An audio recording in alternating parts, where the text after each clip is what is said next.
My name is Franz-Albrecht Oettingen-Spielberg, and come and join me for the management and hunt of my favorite 5 game species.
That was really interesting.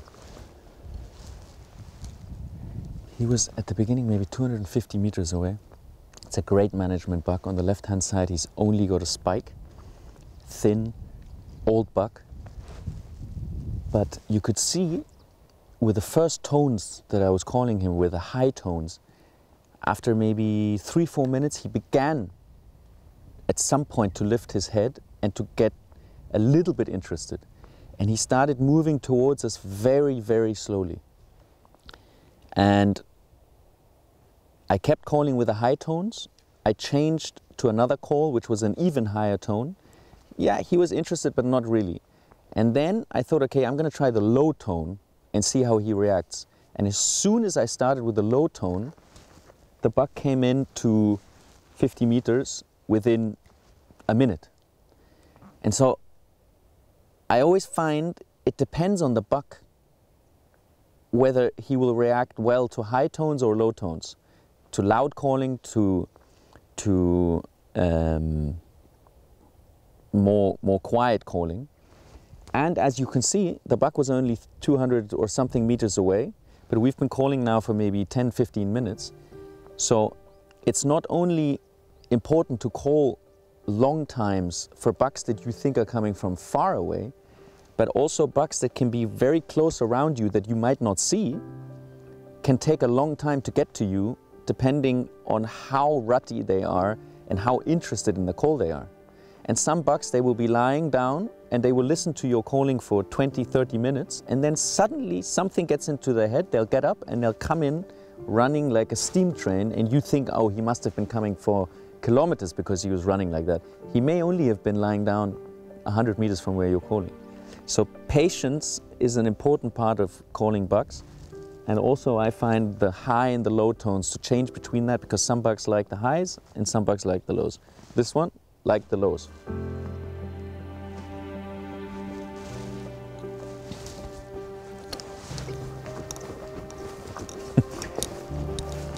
Now that we got that Linus and Jondon and everybody was angry about us shooting bucks that were on the list, now we're starting to shoot bucks that are off the list.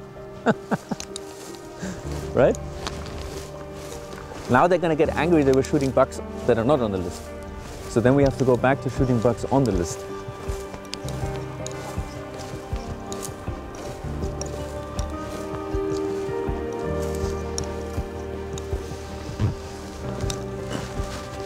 Yeah, as you can see, no teeth in the front. And if I look in the back, I don't think 7, 8 years is enough. It's really, really a very, very old buck. And it took a while to convince him to come. But in the end, our calling was just too interesting for him not to check it out. I wonder if Finn and Linus know this buck.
saw him maybe 500 meters away. And he's a really interesting buck. Coronets all the way down, only a spiker. with an extra point in the back. And Charles and Finn only saw him 2 or 3 days ago. And we saw him from really far away. And we stalked in here. And he was about 300 meters away. We started calling and he came beautifully. And I just waited too long because I was enjoying the moment. And then suddenly he was coming into the hedgerow. And I didn't know whether he was going to come on the left-hand side or the right-hand side. Then he came on the right-hand side. And it was difficult to stop him. I tried to make him stop and turn so I could get a broadside shot. But he wouldn't have that. And I think we just shot him in the last second because he saw us. He saw that there was something not right. But I really had buck fever. Very nice buck. I'm still shaking.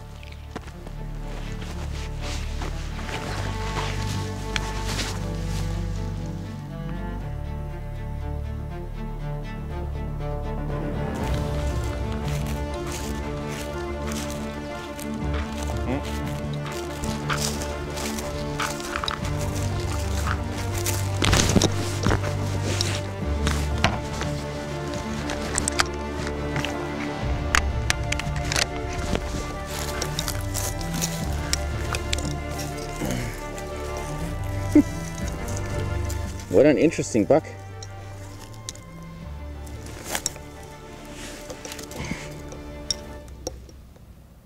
Oh, he's older than I thought. He's older than I thought. He's at least 5'6". But when he was coming, the body and the head, he seemed like a younger buck. Although his coronets were slanting down on both sides, I was thinking maybe he's only maybe 3'4". But looking at the teeth, he's much older. They're worn down all the way. And on the M3, which is the third tooth from the front of the back teeth, he's completely worn down. So it's an old buck. Very nice. Very, very nice.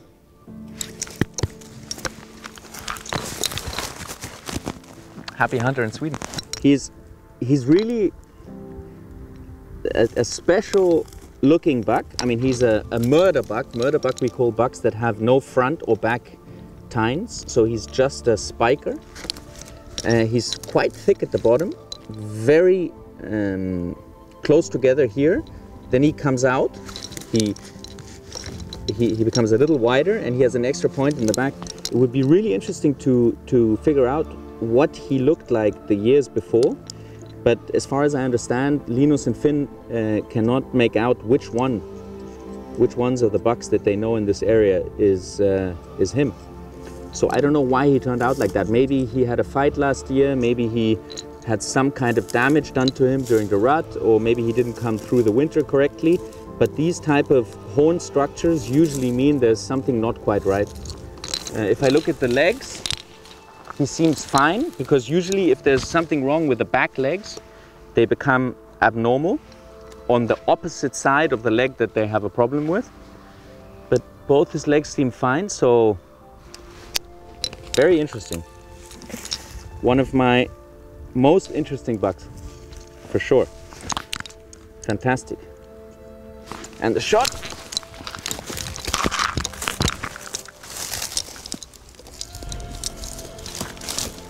It's good. So,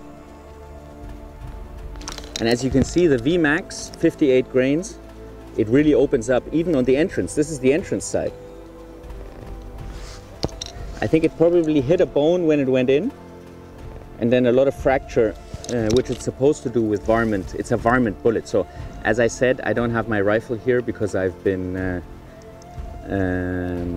traveling. So I'm using the local rifle, and I'm using Hornady VMAX 58 grains, which is not ideal for roe deer. It's made for varmint because it's supposed to open up as quickly as possible and make the biggest amount of damage without a lot of penetration. But if you place the bullet correctly on a roe deer, you're not going to have an exit, but you're still going to get them down. Great buck, great experience.